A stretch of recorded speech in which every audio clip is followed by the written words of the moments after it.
there are so many reasons why I got into teaching. One of the best things is the light bulb moment. When you see a pupil suddenly understand something, that's really, really special. Every child is so full of potential, and the thing that makes me proudest to be a teacher is seeing them realise what they are capable of. I don't think any other job can give you the same satisfaction. That's why I chose to teach. You could get £26,000 tax-free to train. Search Apply to Teach. Selected subjects only, subject to eligibility. Gamertag Radio is on play.in. You can now watch Gamertag Radio live on Twitch. Get all the latest news and coverage related to the gaming industry. Join hosts Danny Pena, Paris Lilly, and Peter Toledo. Don't miss the crew record the podcast live Sundays, 9:30 a.m. Eastern Standard Time, or Wednesdays, 9:30 p.m. Eastern Standard Time. Get involved with the conversation, send us questions, and be part of the show. Gamertag Radio. Follow us, twitch.tv/Gamertag Radio. Ladies and gentlemen. Ladies and gentlemen. Podcasting since 2005. Check it out. You're listening to Gamertag Radio. Back on the scene. With your host, podcaster Hall of Famer Danny Pena, the always opinionated Paris Lilly, and from outside of the norm, Peter Toledo. This is Gamertag Radio. Here we go. Welcome to Gamertag Radio episode 698. There's 2 more episodes to our 700th episode of Gamertag Radio. This is Danny. P and Paris are not going to be joining me this episode. So this is a very special episode. This was recorded during PAX Prime. For those that don't know, this is the West Coast version of PAX in Seattle. And there was a panel of Far Cry 5, the voice cast. They had a pretty cool panel talking about themselves, talking about a little bit about the characters in the game, and so on. So I want you guys to check this out. Shout out to Jack. He's from Roots of Teeth.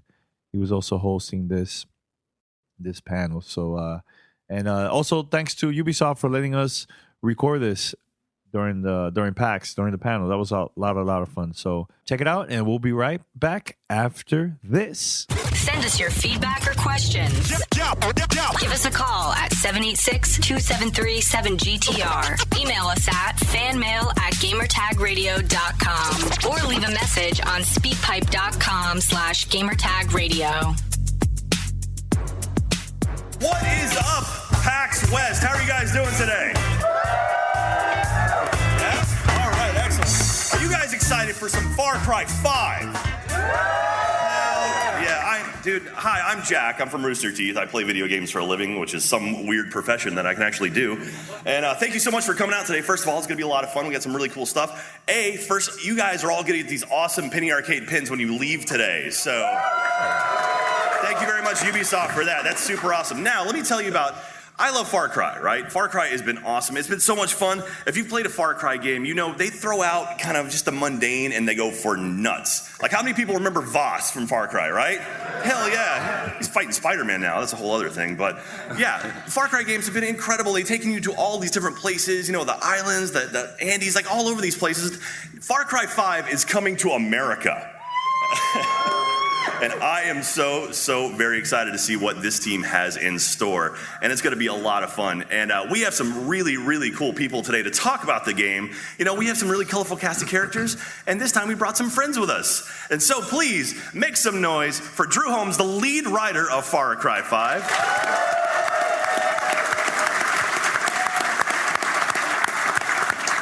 And then we've got Murray Peters, who plays Grace in Far Cry 5.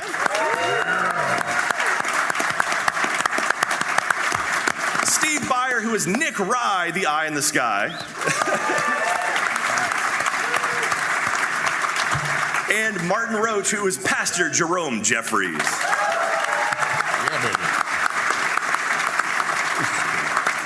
All right, so Drew, let's get started with you. So I mean, all of you guys have played Far Cry before, right? Yeah, there might be some people watching on Twitch right now that maybe aren't into the game as much, or maybe they're more curious about it. So tell us a little bit about Far Cry 5. Yeah, Far Cry 5, as we said, brings the franchise to America for the very first time. It's in Montana, in the fictional county of Hope County, where a fanatical doomsday cult called the Project at Eden's Gate, led by Joseph Seed, is sort of taking control of the county, capturing people. They believe that the end of the world is coming, and so they're capturing everyone, putting them in underground bunkers, and preparing for the end of the world. And the player, you step into this as a rookie sheriff's deputy, and you're going, nope, we're going to arrest this guy, and things quickly spiral out of control and don't go exactly as planned. It never goes as planned. The game would be a lot shorter if it went as planned, I think. So, let's talk about some of these characters, though. So let's go ahead and focus on one of them.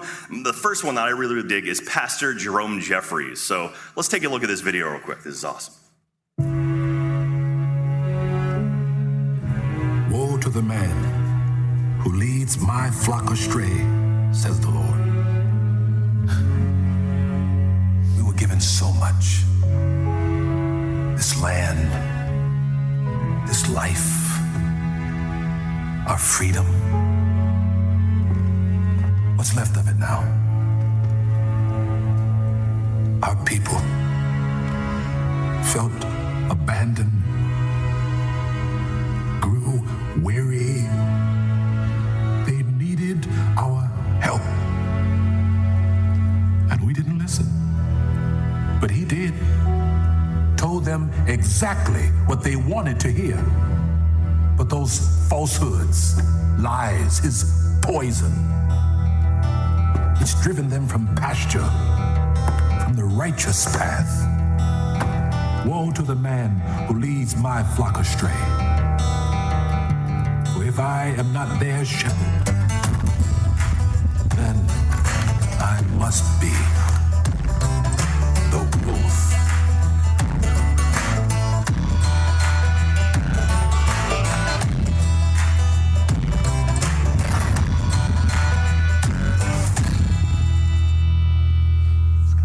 There we go, guys.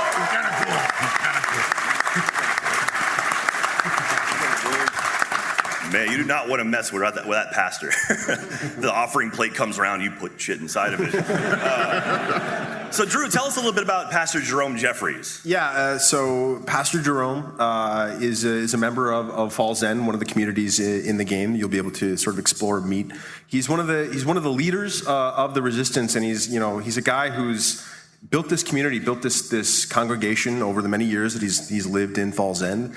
And as the cult has rolled in and sort of started to preach, to the disenfranchised in the town, the downtrodden town, they've started to believe, like he says in that trailer, a lot of the lies that Joseph Seed is talking about.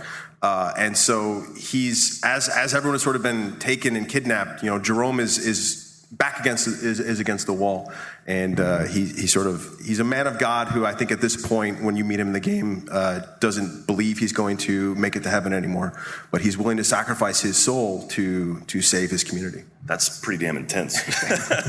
A pastor who doesn't believe he's going to heaven. Yeah. Okay, Jesus. Love Far Cry. It's Far Cry. So Martin, you play Pastor Jerome Jeffries. Tell me a little bit about your inspiration and what you bring to that character. Inspiration for me kind of comes from, say, Martin Luther King, Malcolm X, famous American preachers. They have that gravitas in their voice and a certain cadence that they use that's just so motivational, and it's coming from the earth itself. It's not just, well, sometimes it is bullshit. They come off the top of their heads, but the way it comes up and just that speech pattern, that with a guy who's willing to go balls out to do what he's got to do. Yeah. So what's it like playing a character that you're, basically giving up kind of everything for you personally, but you're, helping your flock? What's that like? What do you bring to the performance to make that happen? You bring any moment in your life that you had no actual control over, where you look at the bigger picture and go, I don't control all of this, but what I can do is this little bit right here. So you harken back to that, whether it was a fight in grade 5 or 2 years ago or a battle at work, whatever it is, where you have your little piece to do. Think about that piece and dedicate whatever you have. You're going to go to the wall for these people. You're going to go to the wall for your boss, for your mother, for whomever it is in your life. You bring that, put that in your brain, and put that in your body. And hopefully you can bring that out in the voice. Now, people who tell me video games aren't art, watch that shit. That's awesome. Damn, that is cool as hell, man. So, and plus, he really pushed me. Now, I want to ask about this. I Drew, need you to what's it like yell a little working bit with the longer. actors? Like, what's it like working with Martin? It's great. I mean, if you cast well, 90% of your job is already done. So they take a really bad script from me and they can turn it into something that's pretty good. It was good.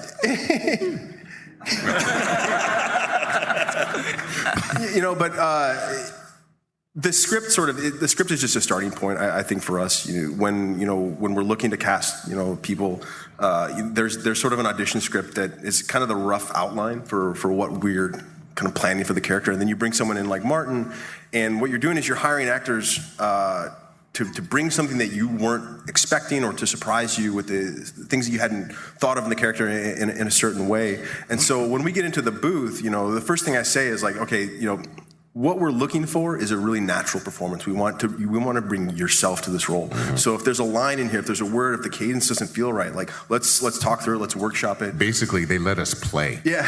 Like really, you're playing. You're playing with these lines. You're changing them. It's coming out of you. It's like, how would I say this? Yeah. The goal, is if it doesn't feel like a real person, if you can feel the writer behind the lines, especially with a lot of the community people, it's not going to work. We want this to be, it's a normal person you could have met in any day life.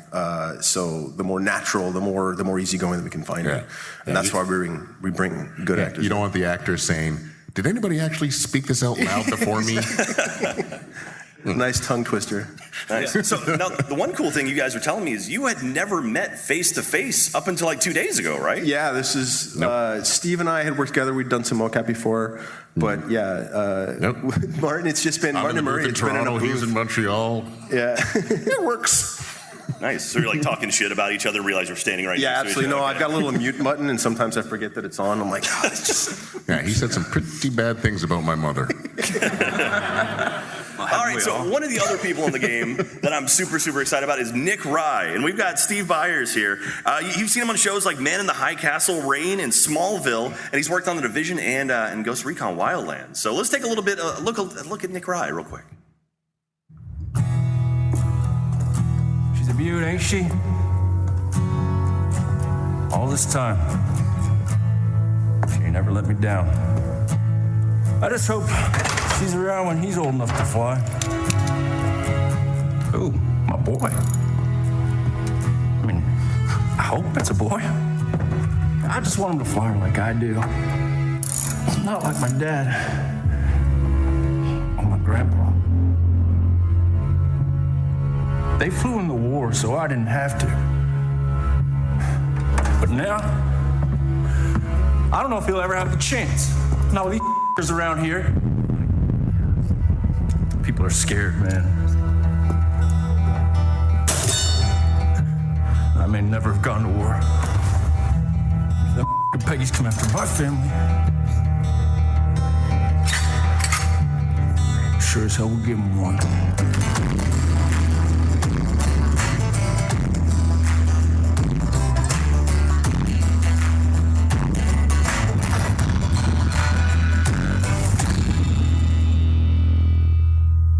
Hell yeah.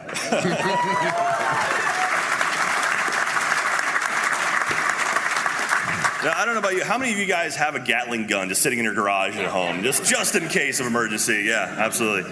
Cool. So Nick Rye, Drew, tell me a little bit more about Nick Rye and his just sort of inspiration, what he's doing there in Hope County. So Nick owns Ryan Sons Aviation, which is an airstrip and a sort of crop dusting business in the game. He's a family guy. His wife Kim is pregnant, due any day. And this cult has rolled in and said, you know what, you're going to be a part of this cult, and whether you want to be or not. And he's trying his best to fend him off and protect his family. And I think he's sort of caught between, this is our home, this is the place we want to raise our child, but at the same time, we need to go. And I think he's probably more on the side of let's run, and his wife is more on the side of no, we need to stand and fight. And I think that dynamic between the two is a relationship that we haven't really explored in a Far Cry game before.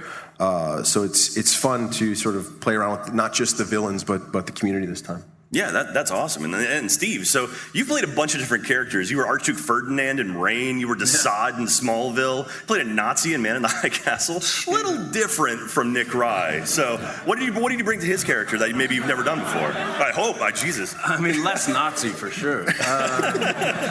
Yeah, no, I mean, the great thing about this, I'm a huge fan of the franchise. So for me, it was awesome to become part of it. But I mean, Drew and the team, they wrote stuff that was already, I mean, on the page, he was already a really interesting character. But Nick's, like, he's the heart of, I mean, in my opinion, sorry guys, but he's the heart of like, the friendship. Like, he's your everyday guy. And in fact, he's got a wife who's saying, okay, Nick, we're gonna stay. And he's like, no, let's go. I've got a kid on the way. I want to get out of here.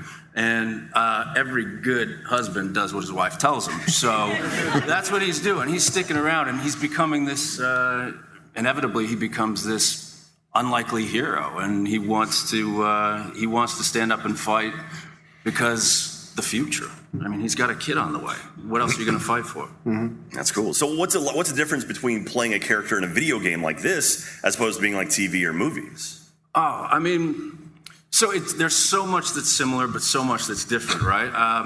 The setup. I don't know if many of you know about the volume. And the volume is where we capture the performance of us, and we're in a scuba suit, more or less, with balls on it. And you got... We should put out reflecting balls, right? Yeah, okay. To be clear, well, they could be reflective as well, but not the point. And we got a helmet with lights on it capturing our face and all that. So in that regards, I mean, there's the taking you out of it, but at the same time, that's all that there is. So we get to imagine what's there. And for an actor, that's fucking brilliant. That's also why I got cast, because I say fuck a lot. Sorry, everybody. But yeah, they bleeped it out. Yeah. But I was saying fuck.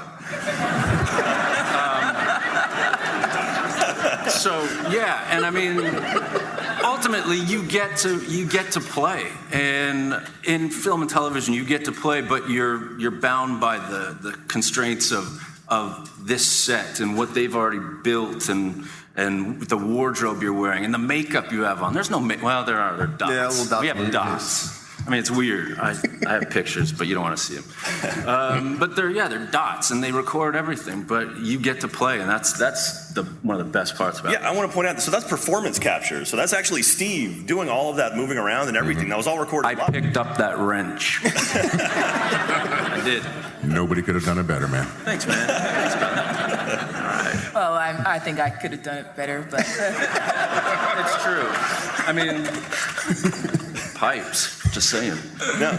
So Drew, we got Nick up in the sky with a Gatling gun and bombs and stuff. I mean, I pretty much can guess why he's good to have on your side. But can you tell us a little bit more about what he brings to the game? Yeah, in terms of the gameplay, yeah, he brings a plane, which is nice. He'll fly around, drop bombs wherever. F-bombs too. Yeah, F-bombs, normal bombs. All the bombs. All the bombs, every bomb you can think of. Machine guns, things like that. He is the bomb. Nick's the bomb. Wow. I just did that. I did it. But I think just beyond that, in terms of the narrative, like I was saying, you know, we wanted to look at ways to build out your community this time around. It wasn't just about, you know, we have a really interesting villain. We have 4 interesting villains this time around. But if you can't sort of invest yourself in the people that you're trying to help, if you can't really empathize with the community that you're trying to build, then it all sort of feels very empty, and ultimately the goal of what you're trying to achieve doesn't sort of feel clear. So it was, okay, can we build people, can we create characters that, like, I just want to spend time with, right? Like, Nick and Grace and Pastor Jerome, like, have lots of stories to tell and very unique viewpoints of the world. So how do we make sure that we can sort of build a cast of characters that may not see eye to eye on every sort of thing in the world, but they're all rallying against the cause of kicking the cult out of Hope County? Nice. So, any funny stories that have happened when you guys were recording in the volume, which sounds like a super villain layer? Yeah. Funny stories. Well, there was the one time that when we had a pickup session where I had to play your wife. Yeah, but you were good. You were pretty good. I mean, maybe a little too good. Yeah, probably. That's really where the romance started. There was chemistry. Yeah, absolutely. Nice. Welcome to Play It, a new podcast network featuring radio and TV personalities talking business, sports, tech, entertainment, and more. Play it at play.it. Well, okay, so at E3, we saw the debut of a new character, badass Grace Armstrong. It will be portrayed by Murray Peters. So let's take a look at this. And Grace, she's the quiet sniper. The cult at Eaton's Gate has basically taken over all of Falls End. And you and your guns for hire have to take it back. We're going to send Grace, our sharpshooter, to the water tower to get ourselves some covering fire. Boom, boom, boom, boom. Bang, bang, bang, bang. How, how, how, how.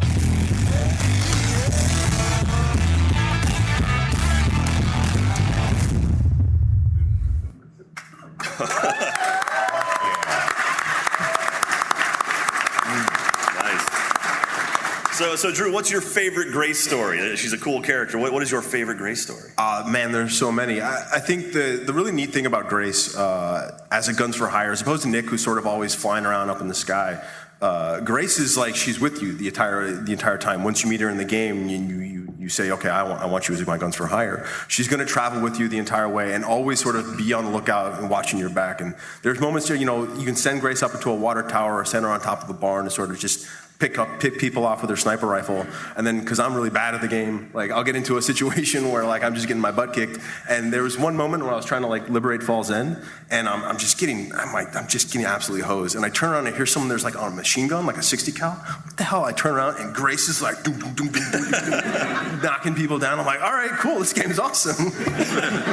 That's the key for me. I just send all my guns for hire out to do all the work for me. I just sit back and collect the rewards. Well, Murray, tell us a little bit about Grace and what it's like playing this character. Oh God, it's been just an incredible experience. I mean, she's just so cool, so much cooler than I think I could ever really aspire to. I thought I was a little bit worried you guys would be disappointed to know that I'm a bit of a dork in comparison.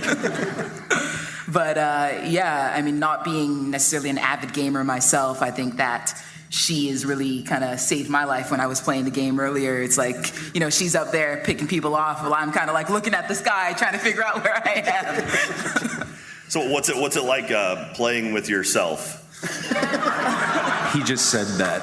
He said it. Okay, no, let me okay, playing with a character portrayed by you, what's that like? That's got to be a pretty cool experience. Yeah, it's a little bit trippy. I mean, there are times where like we just have so much material to record, like thousands of lines, and so there's some things that she says that I'm kind of like, did I record that? Yeah, so it's pretty cool. Nice. Can you tell us a little bit about her backstory, sort of her motivation for the game?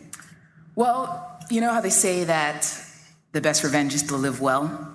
Well, sometimes the best revenge is to get revenge. So she is out for blood. The cult has come in and has taken a loved one from her, and so she is just trying to set things right. Damn, all right, that's all I need right there. That's pretty badass. So how do you prepare for like a role like this? I mean, she sounds like kind of a badass, and so how do you get into that mindset when you're playing her? I guess in this particular case, there's someone in my life who I found had kind of a similar sensibility. So like my old, Steve. Go on. My boxing coach, she was a big motivator for the role. So she's like this very kind of fierce and like badass woman that's just unbelievable, and just like in the way that she talks and the way that she, like the melody of the way that she speaks and all of that type of stuff. It was a big inspiration, and especially since I'm not American. I know, shocker. I just really needed to pull on some kind of inspiration to really get that like vibe, I guess. And that was it. Man, that's pretty badass. Yeah, Grace being based after a female boxing instructor. Yeah, that's I could see that. Not just any boxing instructor. She's in the Boxing Hall of Fame actually. So she's pretty badass. All right. Well then. Damn. She said that. That's a knockout punch right there. Yeah. So what's it like preparing for like a voice role as opposed to like a normal kind of act? I mean, all acting roles, but like you're not on camera. It's just you're in your own head delivering these lines. What's that like? At the beginning, it was kind of difficult. This is my first video game, and it's only the second voiceover thing I've done. So the last thing that I did was My Little Pony, and this is. Yeah. It's pretty much the same thing. So for this, there was a lot of. Which pony? Which pony? I can't say yet. It's not out. So for this, there's a lot of like grunting and screaming and all of this stuff, and I did all of that in my first couple of sessions. Were you talking about My Little Pony? Okay. So that was my first few sessions that I was doing all of that stuff, and so there was a little bit of like anxiousness on my part and just being like, don't look at me while I do this, Well, that's too like one of the big differences between like Grace or like Pastor Jerome and Mary May, like the Guns for Hire versus the community, like because Far Cry is so systemic and you can go anywhere in the world and try and do anything. We've got thousands and thousands of lines of dialogue just for Murray because it depends on how you play the game, right? And as you progress through the world, like we wanted the characters to sort of feel like they grew up there, they had a history with the place. So all these little points of interest that you'll come across in the world, barns and towns and little businesses. The Guns for Hire all have a story about like I grew up here, I went to school at this place. So that's how you're sort of understanding what the history of the space is by hanging out with your buddies and getting get a sense of what the place was before the cult came in and what you're trying to fight to get it back to. But then, of course, there's also the fact that we have to record the part where we go, oh, okay, I get it, you're in a rush. Because some people just don't want to hear that shit and they want to shoot people. So we record those lines, too. That's awesome. So, Murray, you actually had a pretty funny story about how you almost didn't audition for this. Yeah. What happened there? So the night before I got the audition for this, I was working this catering gig and they let us have a bunch of the food, and so I got food poisoning. And so what was the name of the place? So not to go there. Yeah. So I was so sick. So then the next day, my agent sends me an email and like I've been throwing up all day, all night. I just like lived in the bathroom, and so I read the email. He's like, oh, I've got this voice audition for you. Could you come through tomorrow morning at like 9 a.m. to record it at the agency? And like I told him, I was like, I'm not really feeling well, but I'll do what I can. So then the next morning I wake up at noon. I'm like, shit. So then I send him a message. I'm like, sorry, like I totally slept through it. I'll record it as soon as I can. Fell back asleep. And then a couple hours later, I wake up and I'm like, I guess I should just record this thing. So I go into my room and pull the blanket over my head to make it like super soundproof. So totally professional setup. Exactly. That's how we do it. So I pull out the script, start bang it out a couple times and played around with it a few times, but I was still not feeling well, so I kind of just wanted to go back to bed. And like part of me was kind of like, maybe I should just tell him that I don't want to do it and just like I'll just pass because like I'm not going to get this anyways. Like people like me do not book these things, so like whatever. But then finally I was like, fuck it, it's done, just send it, I'm going back to bed. And that's the one we picked. Yeah. We were like, you know what? There's something about this voice. Like, it's really detached. It kind of sounds pissed off. Like, why did no one else nail this character? This is exactly what we're looking for. Just get really, really sick before you're auditioning for a soldier. Yeah. That's cool. Yeah. Just down and she's been puking and booking ever since. Puking and booking? Is that what you said? Oh, it's a thing now. Oh, is that? All right. Yeah, look it up.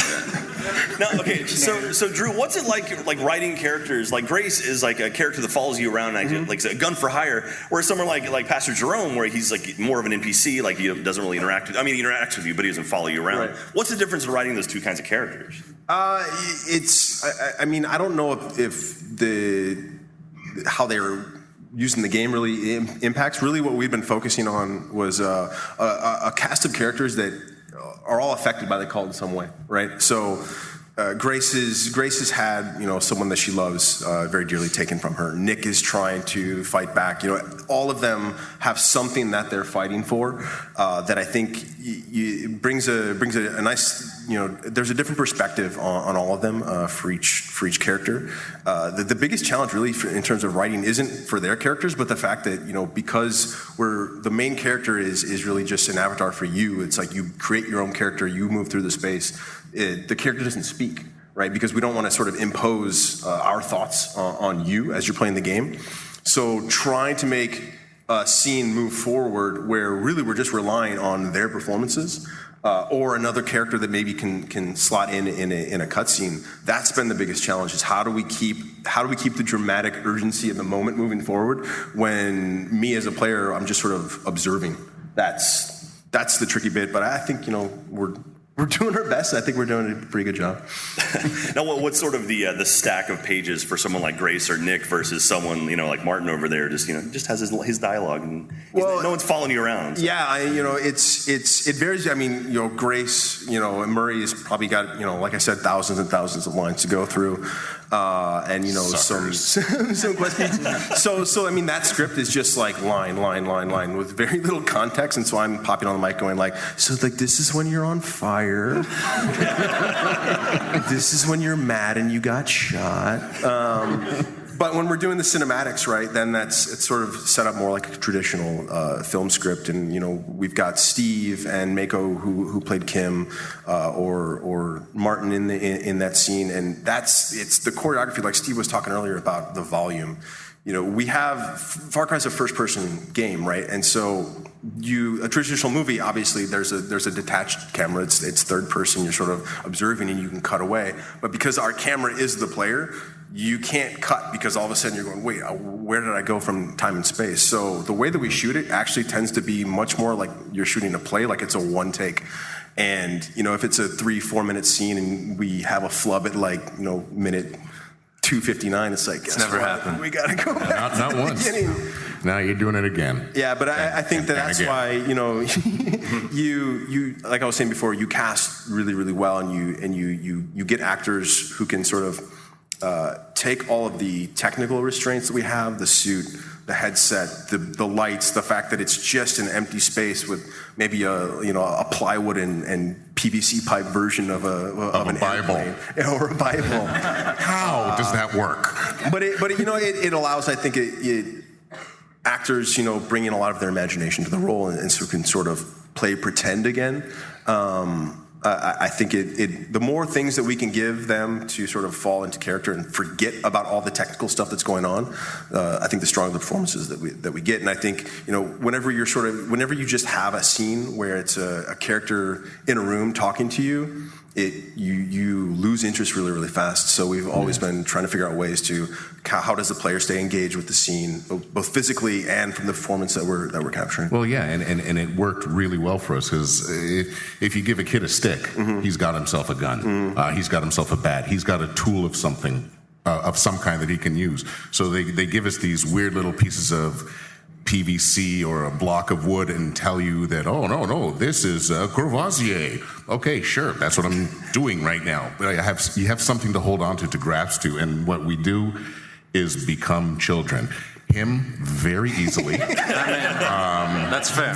That's fair. But when you have those things to play with, I feel like I'm 6 years old very quickly, and I'm really playing, cops and robbers or whatever it is. And so I think that comes across for these guys. They're making my job easier, which hopefully is making their job easier. Well, and the thing is, like, when the scene is actually put together, like, I know one of the very first things that we shot was with Steve, and it's a scene where the player has brought the plane back, and he's coming out and he's saying, oh man, like, this plane is like really means something to him. It's been in his family for a long time. And if it's just him walking around in space looking at what is supposed to be a plane that's there, when it's all put together in the cinematic, there's a sense of detachment that you can feel when you're watching the scene.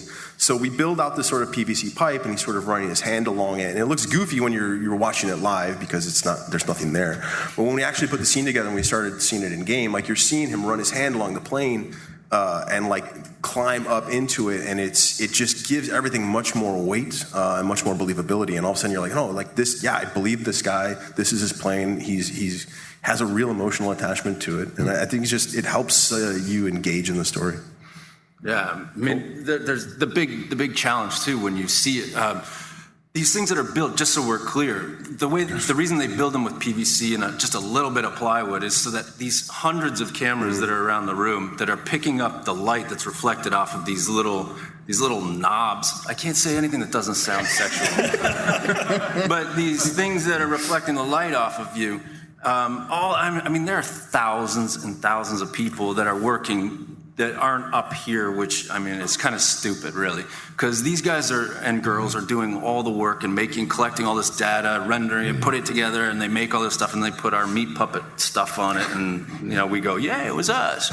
But all these cameras need to be able to collect the data, so they need to be able to see through whatever. So you can't put a plane that you built there. It has to be see-through.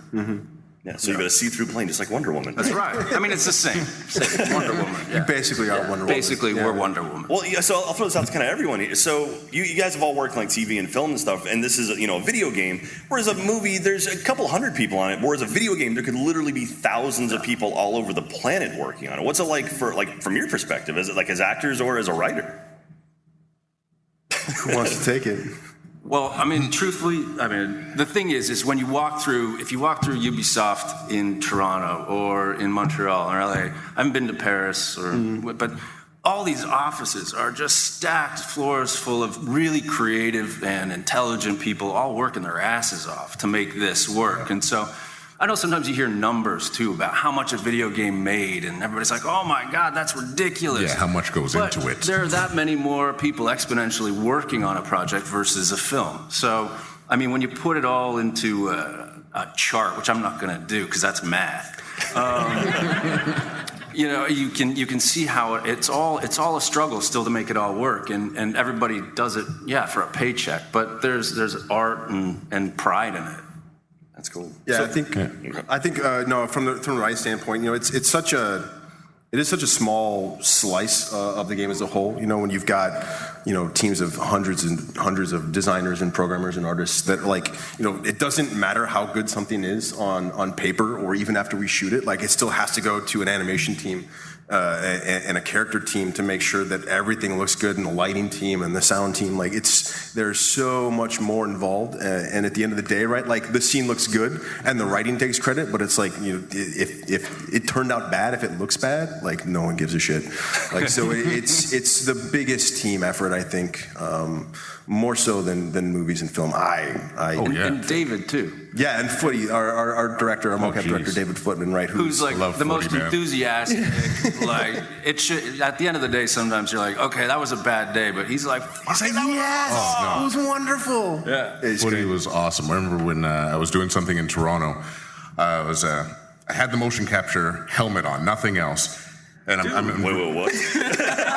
That's how I work. All right.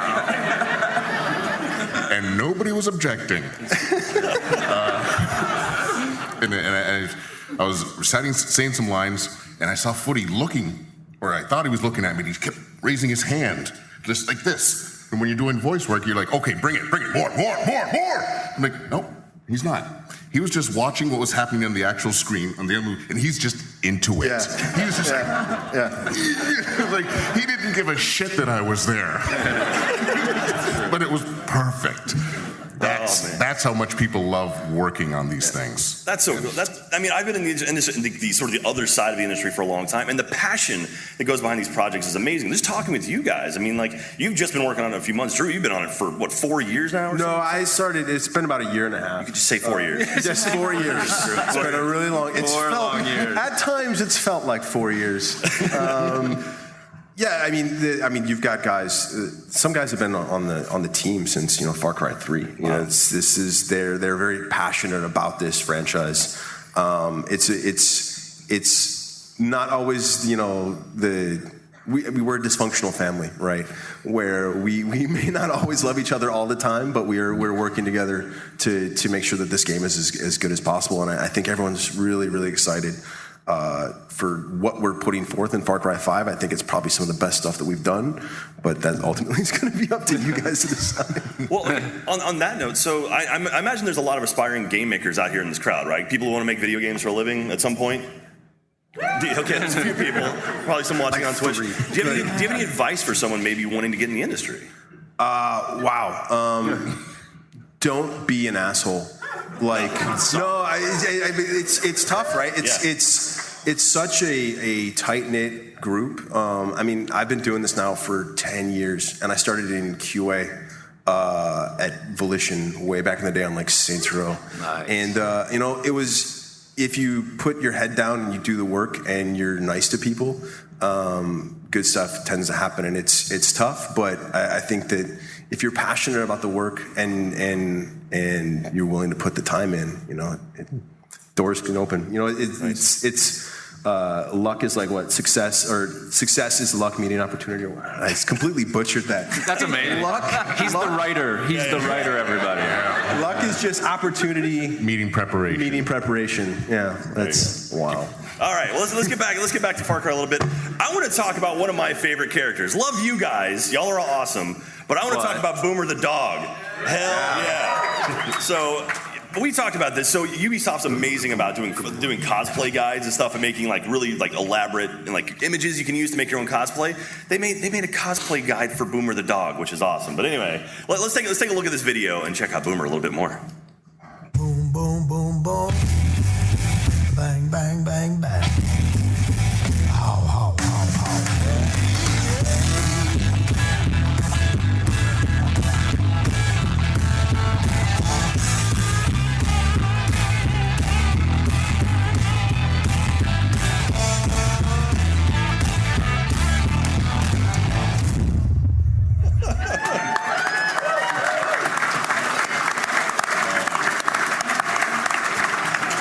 That's like the most perfect representation of Far Cry right there. A happy dog with a gun in his mouth, Nick up in the sky, explosions, guy screaming, fight. That's so awesome. So, all right, so Drew, tell us a little bit about Boomer and the Fangs for Hire system in Far Cry 5. Yeah, so alongside the Guns for Hire, we knew that Primal there had been success with the sort of the Beastmaster system.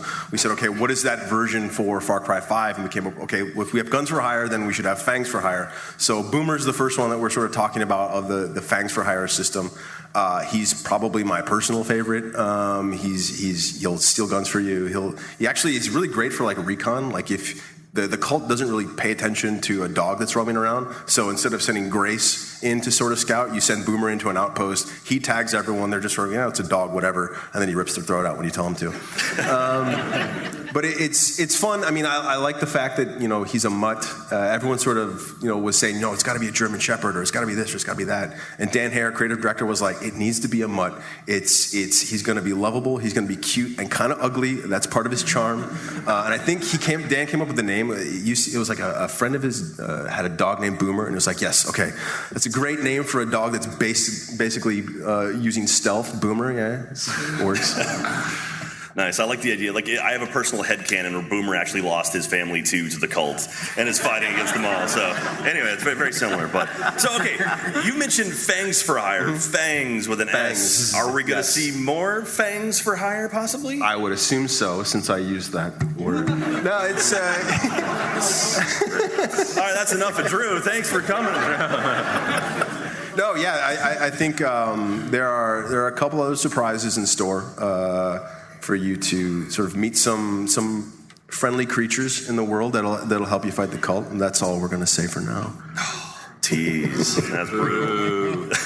All right, so okay, well, one big overview. So tell me about Montana. Like, we didn't really talk about how did you guys come up with setting this Far Cry game in America, in this world? Like, what was sort of the thought process behind that? Well, like I said before, the team was always sort of saying, we want to bring the franchise to America. It's something that had been sort of kicked around. Does it feel right? Like, where do you set a Far Cry game after you do 3 and 4 and Primal? What feels right? Far Cry sort of has to be a wilderness, a frontier, a place that has a lot of dangerous wildlife. That's sort of the DNA of Far Cry. And so we're going, okay, well, Montana was an idea that was first thrown out. So we sent a team up there as sort of a scouting mission. There were a couple of other ideas on where we were going to go, like around the world. The minute that the team sort of landed in Montana, they were like, oh, no, this is it, right? Like you sort of look around the topography, the geography of the place. It's big and it's open. It feels remote, even though it's in the U.S. Like, you're looking at your cell phone, you're like, I don't have any reception. I don't know where I am. It feels a little bit dangerous. And then it was a matter of, can you create a believable villain that if you're going to have carve out this section of the state and say it's been taken over by this violent cult, does that feel believable? And so we spent a lot of time, sort of working with cult experts, talking with a lot of just getting the logistics down, right, about how this would believably work. And I think, when you really start to dive into how a cult would take over, right, the first thing that they do is they bring a lot of people into a place, drive the property value down, start buying up more property. Because they've got the population, now they start to vote themselves onto the city council. And within, a few months, it's like you look around, it's, everything's controlled by this group. And you're going, I don't want to be in the cult. And they're going, well, if you're not in the cult, then you got to get out. Good God. That's scary.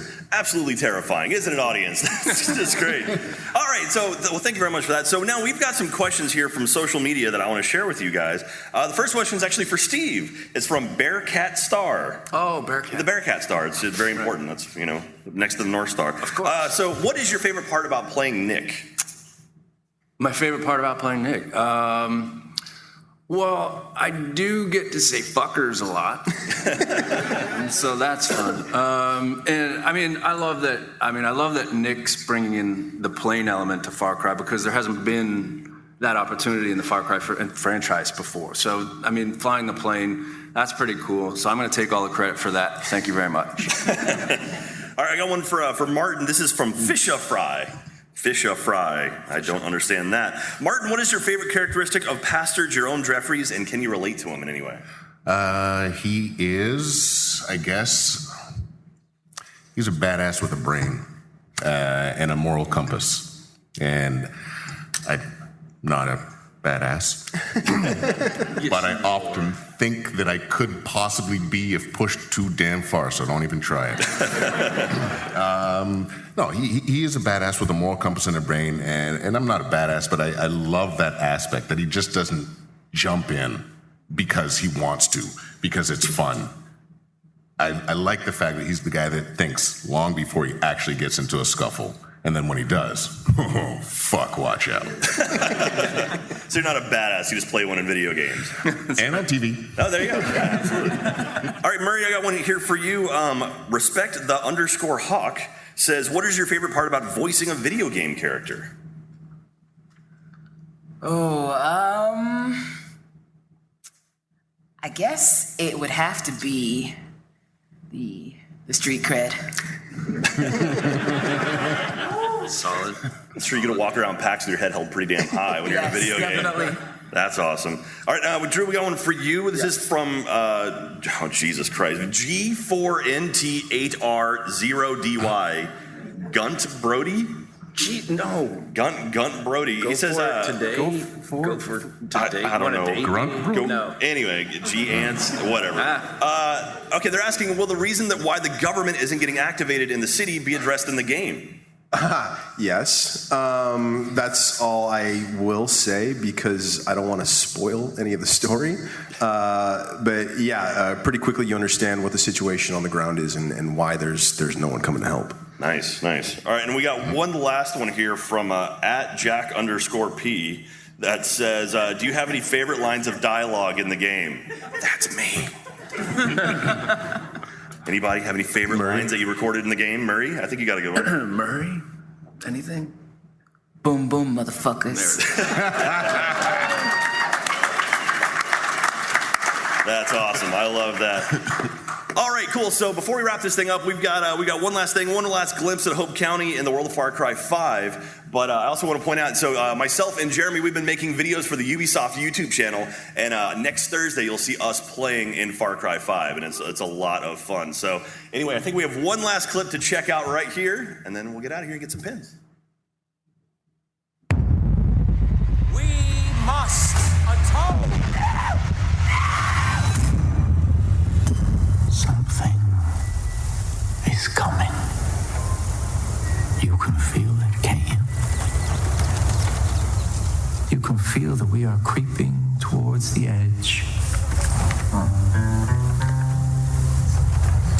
I know that you're out there. And I know that you are in pain. But my children, I'm here to tell you that suffering is a choice. And you can choose a better path. We want you. We accept you. And we will take you. Willingly or not. And some of you may fight.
West. Thank you so much. Make some noise for Drew, Murray, Steve, and Martin. I've been Jack. Check out Far Cry 5 at the PAX West showroom floor and enjoy your pins outside. Thank you very much, everyone. Bye, Twitch. Thanks for coming, everyone. Thanks a lot. Back on the scene. This is Gamertag Radio. Voicemail at 786-2737-GTR. All right. So that was the panel voice cast recorded during PAX Prime. That was a lot of fun. Once again, shout out to Ubisoft. Thanks for letting me record this during PAX. That was a lot of fun. And right now, we've been super busy, super slammed. But don't worry, we got more stuff coming. A couple things that we have planned that's coming for the show. So stay tuned. All right, so head over to gamertagradio.com. Post your comments and feedback. Listen to our past episodes. Share with your friends. You could also find us on iTunes, Spotify, TuneIn Radio, Stitcher, and other podcast directories. Also, check us out on Twitch. Go to twitch.tv/Gamertag Radio. Go also watch us record Gamertag Radio live Sunday morning, 9:30 a.m. or Wednesday night at 9:30 p.m. both Eastern Standard Time. For more information, go to twitch.tv/Gamertag Radio. All right, until next time, you're out. Take care, y'all. Thanks for all the support. Peace. Thanks for listening to Gamertag Radio. Be sure to like us on Facebook and follow us on Twitter.